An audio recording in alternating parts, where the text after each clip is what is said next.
So భగవంతుడు ఒక్కొక్కరికి ఒక్కొక్క దేవుడు అంటే ఇష్టం, నమ్మకం, పూజిస్తూ ఉంటారు ఖచ్చితంగా. మరి ఇప్పుడు సాయిబాబా అసలు దేవుడా కాదా, దేవుడా కాదా అనే కంటే కూడా దేవుడా దయ్యమా అనే వినిపిస్తున్నాయి, వ్యాఖ్యలు చేస్తున్నారు, కేసుల పాలు అవుతున్నారు. మీరేమంటారు గురుగారు దీని మీద?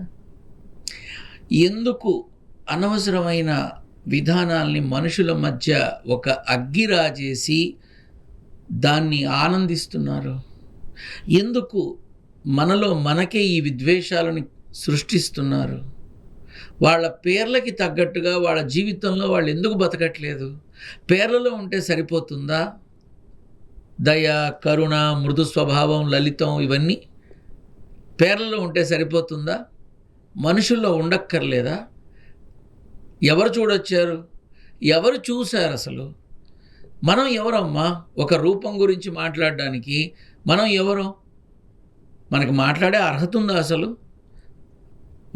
వాళ్ళు మనల్ని కన్నారా, లేకపోతే మనం వాళ్ళని కన్నామా? ప్రాపంచిక అవధులు దాటిన అవధూతలు. వాళ్ళ గురించి మాట్లాడేటప్పుడు కొంచెం ఆలోచించి మాట్లాడాలి. అంత తేలిక భగవంతుడి గురించి మాట్లాడటం, భగవత్ స్వరూపాల గురించి మాట్లాడటం. ఏ నోళ్ళైతే ఈ కొలిచాము చేశాము అంటున్నారో ఇవాళ వాళ్ళే ఎందుకు మాట్లాడుతున్నారు? ఇప్పుడు నా తల్లే నా తొలి దైవం. మొన్నటి వరకు కొంతమంది ఇతర మతస్థుల్ని నానా మాటలు మాట్లాడారు, పరమ నీచంగా మాట్లాడారు.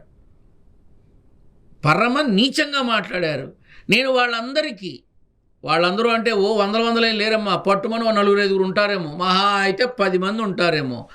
వాళ్ళందరినీ నేను మాన్యమాల ముఖంగా నేను ప్రశ్నించా. మన భారతావనికి భరతమాత ముద్దుబిడ్డ అయిన నరేంద్ర మోడీ గారు డిసెంబర్ 25వ తారీఖు ఆ పాస్టర్లని కానీ, ఫాదర్స్ని కానీ, పోపులని కానీ ఎంతో ఆప్యాయంగా పలకరిస్తూ, గౌరవిస్తూ, బైబిల్ని చేత పట్టుకొని వారికి నమస్కరిస్తూ, ఆ శిలువని ధరించి ఆ చేతిలో వారి తీర్థం తీసుకొని వారందరినీ ఆప్యాయంగా పలకరిస్తూ చక్కగా వచ్చారు. మాట్లాడగలరా ఇప్పుడు ఆయన గురించి ఎవరన్నా? ఉందా ఎవరికన్నా ధైర్యం? రోడ్డున పోయే ప్రతి మనిషి ఎవరు అని తెలుసుకొని మరీ రాళ్ళు వేస్తున్నారు. ఏం అవసరం అమ్మా? మనం చదువుకున్న చదువులో, మన సోషల్లో, మన పబ్లిక్ అడ్మినిస్ట్రేషన్లో, మన ఎకనామిక్స్లో క్రీస్తు శకము అంటాం. మనం అక్కడ ఆ పదాన్ని ఉచ్చరిస్తున్నాం. దోషమా? మనుషుల మధ్య చిచ్చు పెట్టే ఆలోచన కాకపోతే ఏంటా అని బాధపడతా నేను. ఇప్పుడు అనగలరా ఎవరన్నా మోడీ గారిని? ఎవరికన్నా అంత ధైర్యం ఉందా? నువ్వు ఎవరినైతే యేసు ప్రభు యొక్క ఆరాధకుల్ని, మరియమ్మ ఆధారకుల్ని నువ్వు నోటికి వచ్చినట్టు మాట్లాడుతున్నావు కదా, మరి ఈయన వెళ్ళి అక్కడ ఎంతో ఆప్యాయతని, ప్రేమని, అభిమానాన్ని పంచడమే కాకుండా వారికి మనఃపూర్వక నమస్కారాలు కూడా తెలియజేశాడు. నీకు దమ్ముంటే నువ్వు నరేంద్ర మోడీ గారిని మిగతా వాళ్ళని అంటున్నావు. ఎందుకని? నన్ను అనలేదా సెక్యులర్ కుక్క అని? నన్ను మాట్లాడలేదా వీళ్ళు? రాధా మనోహర్ దాస్ నన్ను అనలేదా వీళ్ళు? నోటికి వచ్చినట్టు మాట్లాడారు. నేనేం చేశాను? వాళ్ళు నన్ను ఎన్నన్నా నాకు ద్వేషం కలగదు. ఎందుకు అసలు మీకు రాధా మనోహర్ దాస్ సంబంధించి ఇద్దరు ఒకటే వే ఆఫ్ ట్రావెలింగ్ అంటే ఒక కాదు, అస్సలు కాదమ్మా, అస్సలు కాదు. దయచేసి చెప్తున్నా, అస్సలు కాదు. సీతమ్మ నాతో చెప్పింది, నా తల్లి సీతమ్మ, నేను ఒక మనిషికి జన్మనిచ్చా. ఆ మనిషిలాగానే బ్రతకాలి, మనిషిని ప్రేమించాలి, మనిషిగా జీవించాలి, మనిషిగా చచ్చిపోవాలి. అంతే తప్ప అక్కర్లేని వాటిని చూపించి అనవసరమైన ప్రాపకాండా తెచ్చుకొని అందరికీ దూరంగా మాత్రం బ్రతక్కు అంది. Clear cut information. మన గుణకర్మలని బట్టి మనకు ఒక కులం, మతం అనేది వచ్చింది తప్ప బ్రహ్మ నిన్ను హిందువుగా పుట్టిస్తా, నిన్ను క్రిస్టియన్గా పుట్టిస్తాను పుట్టించాడా? ఏమ్మా ఇవాళ మాట్లాడుతున్న వాళ్ళు చెప్పగలరా? బ్రహ్మ పుట్టించేటప్పుడు రాశాడా, ఒరే నువ్వు ఈ రకంగా బతుకు, నీ జీవితం ఇది, నీ గమనం ఇది, నీ జన్మ ఇది, అంతవరకే. ఆడ మగ సృష్టికర్త సృష్టిని సృష్టించాలి కాబట్టి ఆయన ఇచ్చాడు, అంతే. మన గుణకర్మల్ని బట్టి మనం నిర్ణయించుకున్నాం. నేను మనుషుల్ని ప్రేమిస్తానమ్మా, మతాన్ని కాదు. మతాన్ని కాదు. నా మతాన్ని ప్రేమిస్తా, పరమతాన్ని గౌరవిస్తా. మన మతాన్ని పూజిద్దాం, ఇతర మతాల్ని గౌరవిద్దాం, అంతవరకే. ఉన్నన్నాళ్ళు మనం అందరితో కలిసి ఉండడానికి ప్రయత్నం చేద్దాం. అరే వెదవది ఇండియన్ క్రికెట్ టీంలోనే సర్వమత సమ్మేళనం ఉందమ్మా, మనలో మనకెందుకు ఈ బాధ? ఏం చెప్పదలుచుకున్నావు? గొర్రె గొర్రె ఏనా పిండాకుడు. హిందువుల్లో గొర్రెలు మేకలు తినని వాళ్ళు ఉన్నారా? పైగా మండీలో పెద్ద పెద్ద ప్లేట్లు పెట్టి మరీ తింటారు. ఇప్పుడు ఎవరు గొర్రెలు అవుతున్నారు? So let us not deviate on this. నువ్వు నన్ను నీకు తెలియదమ్మా, నాకు ఫోన్లు చేసి తిట్టి నోటి దూల తీర్చుకుంటారు. అవునా? నోటి దూల తీర్చుకుంటారు, నోటి దురద తీర్చుకుంటారు. అంతకు మించి ఏం చేస్తారు? చంపేస్తారా? వేదవది తుమ్మితే పోయే ప్రాణం. ఎవడికి ఆశ ఉంది ప్రాణం మీద? నాకు అలాంటి భయాలేం లేవు. కానీ నన్ను ద్వేషించే వాళ్ళందరినీ కూడా, మా అమ్మగారు చెప్పేవాళ్ళు, నిన్ను ప్రేమించేవాడిని ప్రేమించడం పెద్ద ఇది కాదు, నిన్ను ద్వేషించేవాడిని ప్రేమించటం పర్వాలా, సమ్హౌ ఇట్ ఈస్ బెటర్. కానీ నువ్వు చచ్చిపోవాలి, నువ్వు నాశనం అయిపోవాలి, నువ్వు పనికి రాకుండా పోవాలి అన్నవాడిని కూడా నువ్వు ప్రేమించబడితే నువ్వు మనిషి అవుతావురా అంది. నేను అదే పని చేస్తున్నా. రాధా మనోహర్ దాస్ని ఇప్పుడు మీరు ప్రేమిస్తున్నారనమాట. ప్రతి ఒక్కళ్ళని ప్రేమిస్తా, నన్ను ద్వేషించే ప్రతి ఒక్కళ్ళని ప్రేమిస్తా. సో మిమ్మల్ని ప్రేమించే వాళ్ళే ఎక్కువ ఉన్నారని అనుకుంటాం. కాకపోతే ఎందుకు మీ ఇద్దరి మధ్య ఈ వైరం? అమ్మా చిచి లేదమ్మా, ఇది పొరపాటు మాట. Take back your word. నాకు రాధా మనోహర్ దాస్ కి ఏ రకమైన గొడవ లేదు, ఏ రకమైన వైరం లేదు. ఒకానొక మాధ్యమంలో నేను చెప్పా, ఈయనకి ఎందుకు వచ్చిన గోల, అనవసరంగా వెళ్ళి అందరితో మాట్లాడడం. నీ హైందవం గొప్పదైతే నువ్వు దాన్ని చూపించు. నా హైందవం గొప్పది, ఎస్, నేను కాదా? పోనీ నేను పూజించే నా నాన్న ఏమన్నా వెజిటేరియనా? Pure non vegetarian. నారసింహుడు నెత్తురు తాగాడు హిరణ్యకశిపుడిది. మరి నేను గుడ్డు కూడా తినలేనే, అంత మాత్రాన పూజించడం మానేశానా? కాబట్టి రాధా మనోహర్ దాస్కి ఉన్నటువంటి జ్ఞానం కానీ, ఆ హ్యూమరస్ విధానం కానీ, ఆ ప్రాస భాష మీద ఉన్న పట్టు కానీ చాలా అద్భుతం, చాలా రమణీయం. అసలు వండర్ఫుల్ టాకిటివ్ పర్సన్. చాలా చక్కగా అందరినీ ఆహ్లాదపరచగలడు, తన మాటలతో ఉత్తేజపరచగలడు, తన పదాలతో, పద్యాలతో, పాటలతో వాళ్ళలో ఒక నూతన ఉత్తేజాన్ని, ఉత్సాహాన్ని, ఉల్లాసాన్ని నింపగలడు. Is such a wonderful person. But ఈ రకమైన విధానంతో కొంతమందికి ఎందుకు శత్రువు కావాలి? ఎందుకు కావాలమ్మా? సనాతన హిందూ ధర్మం మనది. మన ధర్మాన్ని మనం అనుసరిస్తున్నామా? ఉగాది చేసుకుంటున్నామా, 31st చేసుకుంటున్నామా? రెండు చేసుకునే హిందువులు కూడా ఉన్నారు. ఉగాది చేసుకుంటున్నామా, 31st చేసుకుంటున్నాం. అర్ధరాత్రి రోడ్ల మీదకి వచ్చి వెనకాల అమ్మాయి గట్టిగా పట్టుకుంటే జుమ్ జుమ్ అని బండి వేసుకుని తిరుగుతున్నాం. ఉగాది ముందు ఎందుకు చేయట్లా పని? ఎందుకు చేయట్లా? మనం వాళ్ళ కల్చర్ని అడాప్ట్ చేసుకున్నాం. కేకులు మనవే, దెబ్బ రొట్టెలు మనవి, కేకులు కాదు. దిబ్బ రొట్టెలు కట్ చేయలేరు కదా. ఎందుకమ్మా? బీదవాడి దగ్గరికి వెళ్ళు, ఆ దిబ్బ రొట్టె మేం చేయలేదా? మా అమ్మగారు వేసిన మినప రొట్టె ఎర్రగా కాల్చి ఎన్నో చేసాం. నేను అనేది ఏంటంటే, వాళ్ళ కల్చర్ని మనం అడాప్ట్ చేసుకొని బతుకుతున్నాం. వాళ్ళ డ్రెస్సులు మనం వేసుకోవడం మొదలుపెట్టాం, మొత్తం మారిపోయింది. అందరూ ఒకటే. కొంతమంది కన్వర్ట్ కూడా అవుతున్నారు, బికాజ్ అక్కడ ఉన్న ఫెసిలిటీస్కి, కంఫర్ట్స్కి వాళ్ళు ఇష్టపడుతున్నారు. Okay fine. మన మతాన్ని మనం బలంగా నాటుకోవాలి అంటే మన మతం గురించి విశృంఖలంగా అందరికీ తెలియపరచాలి, అంతే తప్ప దాడులు చేయకూడదు, విమర్శించకూడదు. సరే, దాడులు విమర్శలు గురించి మాట్లాడాల్సి వస్తే చాలా ఓపెన్ స్టేట్మెంట్సే ఇస్తున్నారు. సాయిబాబా హిందూ దేవుడు కాదు, హిందువులు ఎవరైతే ఆయనను పూజిస్తున్నారో అదొక పిచ్చి. ఈవెన్ ఒక ముస్లిం దేవుణ్ణి మీరు వెళ్తున్నారు, మీరు వెళ్ళేది గుడి కూడా కాదు, అది మస్జిద్. ఏ చరిత్రలో నేను ముస్లింని అని రాసుంది? ఏ చరిత్రలో నేను ఒక మతానికి సంబంధించిన వాడిని అని రాసుంది? ఏ చరిత్రలో నేను ఈ జాతికి చెందిన వాడిని అని రాసుంది? గురు చరిత్ర చదివితే బాగుంటుంది. చెప్పేవాళ్ళ ఎవరైనా సరే గురు చరిత్ర చదివితే బాగుంటుంది.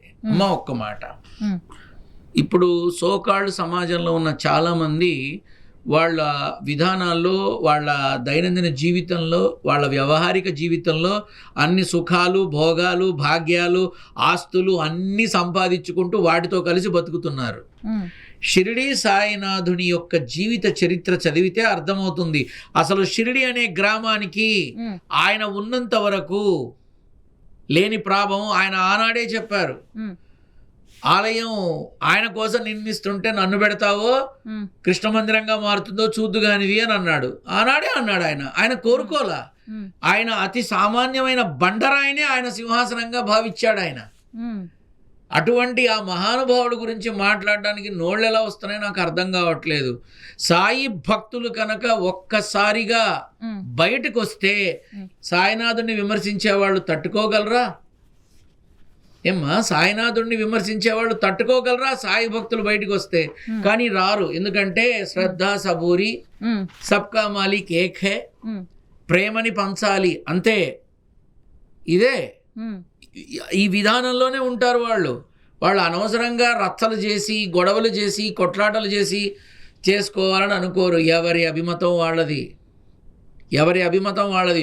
సోకాళ్ళు ఇప్పుడు సాయి ముస్లిము అని అన్నవాళ్ళు ఆయన చూపించాడు కదా గురు చరిత్రలో. ముగ్గురు తీసుకొచ్చినటువంటి మంచినీటిని ఉదకాన్ని ఒక దాంట్లో పోసి ఇప్పుడు మీ మతానికి సంబంధించిన నీరు తీయండిరా అని తీయగలిగారా?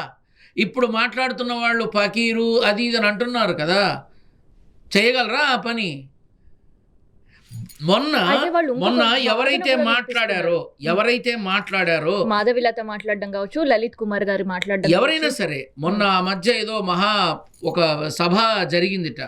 ఆ సభలో మహానుభావుడు చిన్నజీయర్ గారే అందరి ముందు అందరి సమక్షంలో ఖచ్చితంగా చెప్పారు, దేవుడు ఒక్కడే, రకరకాలుగా లేవు, నువ్వు ఎవరిని ద్వేషిస్తున్నావు అది తెలుసుకో అని చెప్పారు.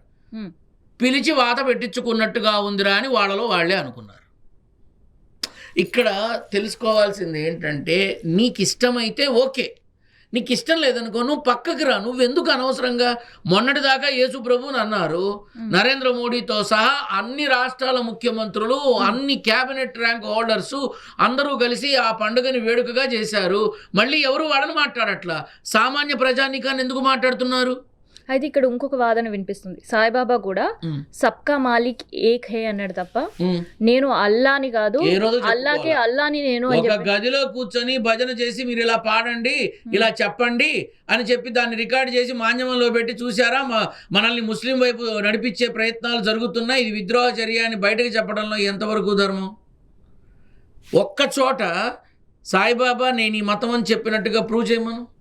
ఒక్క చోట సాయి భక్తుల్ని అడగమను. మమ్మల్ని ముస్లింగా మారమని చెప్పారని ఎవరినన్నా అడగమని చెప్తారేమో. ఇక్కడ నేను అనేది ఏంటంటే, నీ నమ్మకం ఒకటి, వాళ్ళ నమ్మకం ఒకటి. Let us give the respect to them, అంతే. అయితే ఇక్కడ ఇంకొక వాదన, నా హిందూ మతాన్ని నేను కాపాడుకోవడానికి, హిందూ మతాన్ని కాపాడడానికి కొన్ని కోట్ల మంది ఉన్నారు, ఈ 5-6 కాదు కదా. మనలో మనకే ఈ గొడవలు ఎందుకు, ఈ కొట్లాటలు ఎందుకు, దేనికోసం? ఇప్పుడు నన్ను 2-3 అడిగారు, మీరు డిబేట్ చేస్తారా అని. డిబేట్ చేస్తే ఏమవుతుంది? ఒకే రోడ్లు 4 కుక్కలు అరుచుకుంటే ఎలా ఉంటుందో అలానే జరుగుతుంది తప్ప ఉపయోగం ఉండదు. కాబట్టి నేను రాను అన్నా. వీడు చెప్పలేడు సమాధానాలు. ఎందుకు చెప్పాలి నేను సమాధానాలు? దేనికి చెప్పాలి? అర్థవంతమైన వాటికి అందంగా మనం చక్కగా మాట్లాడుకో, అర్థరహితమైన వాటికి నేను ఏం మాట్లాడతా? కాబట్టి సాయిబాబా గురించి మాట్లాడాలి అంటే తొలుత ఆ సాయిలీలామృతం, ఆ గురు చరిత్ర చూసుకోవాలి. ఎప్పటిది? ఆనాడు ఆయన అందజేసినటువంటి విధానంలో, సేవా విధానంలో ఏ రోజు కూడా మరి దిగేసుకోలేదు. సోకాళ్ళు అడ్వాన్స్ టెక్నాలజీ గురూజీలాగా అవి ఇవి దిగేసుకోలేదు, అందంగా తయారవ్వలేదు. ఆయన జీవితం అంతా ఒకే ఒక కప్నీతో ఉన్నాడు. ఆయన ఒక బండరాయే సింహాసనం అనుకున్నాడు, సేమే పరమావధి అనుకున్నాడు. నేను సేవకుణ్ణి, భగవంతుడు పైనున్నాడు అని చెబుతూ వచ్చాడు తప్ప నేను భగవంతుణ్ణి, నేను అల్లాని, నేను జీసస్ని, నన్ను పొగడమని చెప్పాడు ఎక్కడన్నా ఆయన? ఈ రోజుకి పిలిస్తే పలికే దైవంగా భావిస్తున్నారమ్మా ప్రజలు. పిలిస్తే పలికే భగవత్ స్వరూపం అని అన్నారు. ఆయన తర్వాత వచ్చిన అత్యంత అద్భుతమైన రూపాలు ఎన్నో ఉన్నాయి. శ్రీపాద శ్రీవల్లభుడు, మాణిక్ ప్రభు, అకల్కోట మహారాజ్, పుటపర్తి సత్యసాయినాథుడు, ఇంతమంది ఉన్నారు. ఎవరిని నువ్వు మాట్లాడతావు? మరి సత్యసాయి పాదాల దగ్గర అన్ని మతాల వాళ్ళు వెళ్తారు, నువ్వు ఆపగలవా? లేదు. What my intention is, let us not deviate us. వద్దు, మనలో మనకి గొడవలు వద్దు. ఇప్పుడు నేనున్నాను, నన్ను ఇష్టపడేవాడు నాకు ఫర్గానే పెడతారు కామెంట్స్, నిన్ను ఇష్టపడేవాడు నన్ను పచ్చిబూతులు తిడతారు. అంతకు మించి ఏం చేస్తారు? అయితే ఇక్కడ ఇంకొక వాదన వినిపిస్తుంది. సరే, సాయిబాబా హిందూ దేవుడే అని మీరు అనుకుంటున్నారు కాబట్టి మరి ఎందుకు మస్జిద్ కి సంబంధించిన సింబల్ ఉంటది అనేది వాళ్ళ ప్రశ్న. నేను సాయిబాబా అనబడే ఆ మహానుభావుణ్ణి గురువుగా భావిస్తా. దేవుడు కాదు, ఆయనే అన్నాడు, నేను సేవకుణ్ణి, భగవంతుడు ఆయన అని అన్నాడు. కానీ తనలో అన్ని రూపాలని చూపించినట్టుగా గురు చరిత్రలో ఉంది. కానీ నేను నమ్మిన సిద్ధాంతం ఏమిటంటే, గురువు అంటే ఏమిటి, గురువు ఎలా ఉండాలి, గురువు ఏ రకమైన మార్గదర్శకాన్ని చూపించాలి, గురువు ఏం కోరుకోవాలి, గురువు ఏమి ఆశించాలి, గురువు ఏమి ఇవ్వాలి, ఇవన్నీ తెలియపరిచాడమ్మా. వీధి తిరిగి భిక్షాటన చేసి వచ్చిన తరువాత తన శరీరాన్ని ఖండములుగా విభజించి వాటన్నిటినీ శుభ్రపరిచి తిరిగి శరీర నిర్మాణం గావించి ఇది ఖండయోగ సాధన అని చూపించాడమ్మా. ఎవరు చూపించారమ్మా మన హైందవ సాంప్రదాయంలో ఇప్పటిదాకా? ఇప్పుడు ఇంకో మాట అన్నావు, ఇది మసీదు సంథింగ్ ఏదో చెప్తున్నా. అయితే ఇంకొక వాదన ఏం వినిపిస్తుందంటే, బాబావి మందిరాలు కాదు, అవి మసీదులు. ఎందుకంటే బాబా మందిరాల పైన మసీద్ కి సంబంధించిన సింబల్స్ ఉండడం ఏంటి అని. నిజంగా మీ సర్వమత సమ్మేళనం ఎక్కడ ఉందమ్మా? నేను ముస్లింని అని చెప్పిన ఆనవాలుందా? నేను క్రిస్టియన్ని అని చెప్పిన ఆనవాలుందా? నేను హిందువుని అని చెప్పిన ఆనవాలుందా? ఎక్కడుంది? ఆయన సమాధి మీద కూడా 3 మతాలకు సంబంధించిన జెండాలు పెట్టండి తప్ప ఏ ఒక్కటి పెట్టకండి అని చెప్పాడు. మరి ఇప్పుడు చెప్పు, ఆయన తన విధానం ఒకటే, సబ్కా మాలిక్ ఏక్ హై, హమ్ సబ్ ఏక్ హై. మోడీ గారు ఏమన్నారు? అది ఇక్కడ కూడా మళ్ళీ ఇంకొక వాదన వినిపిస్తుంది. సమాధులను పూజ చేయడం అంటే అది ముస్లింలే సాధ్యం, హిందువులు ఎవరు కూడా సమాధులకు పూజ చేయరు, దేవతా విగ్రహాలనే ఆరాధిస్తారు. సో బాబా సమాధిని పూజ చేస్తున్నారు. అసలు దేవతార్చన చేయని వాళ్ళు ఎంతమంది ఉన్నారు? సంధ్యావందనం చేయని వాళ్ళు ఎంతమంది ఉన్నారు? పూజలు చేయని వాళ్ళు ఎంతమంది ఉన్నారు? నువ్వు సమాధులు వెళ్తున్నారు, పూజలు చేస్తున్నారు అంటున్నావు. మనలో మనమే చేసుకొని చావట్లేదు కదా మరి. సరే, ఇవన్నీ పక్కన పెడదాం కాసేపు, దేవతలు దయ్యాలు ఇవన్నీ పక్కన పెడదాం కాసేపు.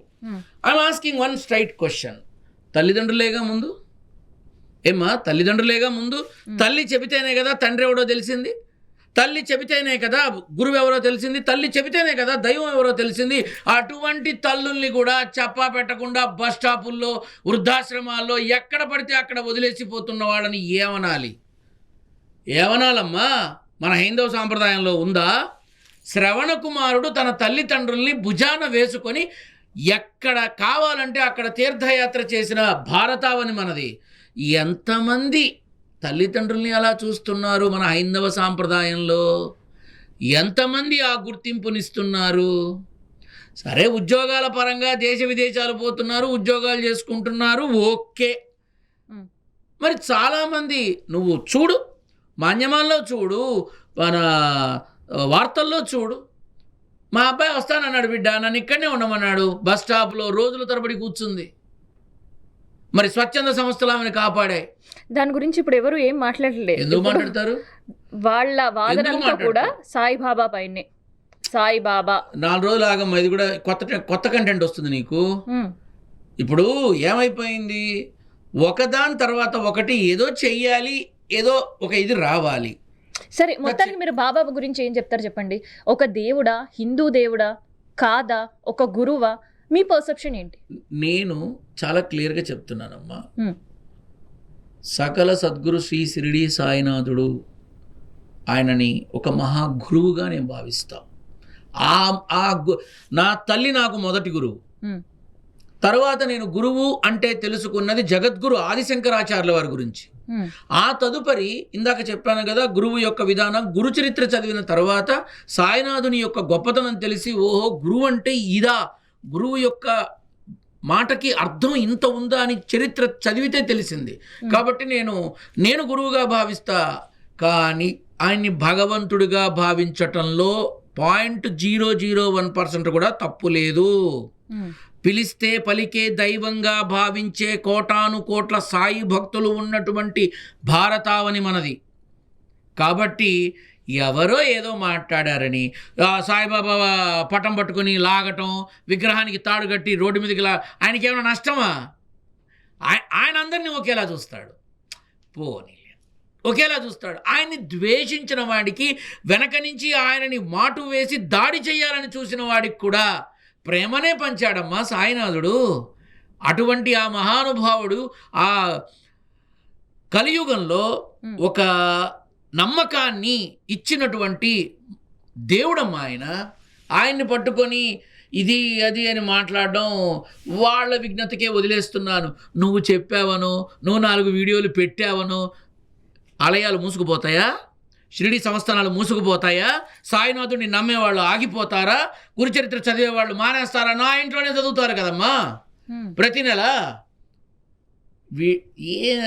చెప్తున్నాను, నోరా వీపుకు చేటు దేకే, అంతే నేను చెప్పేది. ఆయనని మాత్రం భగవంతుడిగా భావించి నిత్యం కొలిచి సప్తాహం అంటే గురుచరిత్ర 7 రోజుల్లో పూర్తి చేసి ఆయన దర్శనం చేసుకొని ఆయన అనుగ్రహాన్ని పొందుతున్న వాళ్ళు కోటాను కోట్లు ఉన్నటువంటి భారతావని మరి. నువ్వేదో అన్నావని ఎవ్వరూ మానరు, ఎవరూ దర్శనాలు చేసుకోకుండా ఉండరు, ఎవరూ వెళ్ళడం మానేసి ఇంట్లో కూర్చోరు. చక్కగా గురువారం నాడు ఆ సాయినాథుడికి రొట్టెలంటే ఇష్టం కాబట్టి రొట్టెలతోనే ప్రసాదం మొదలు పెడతారు.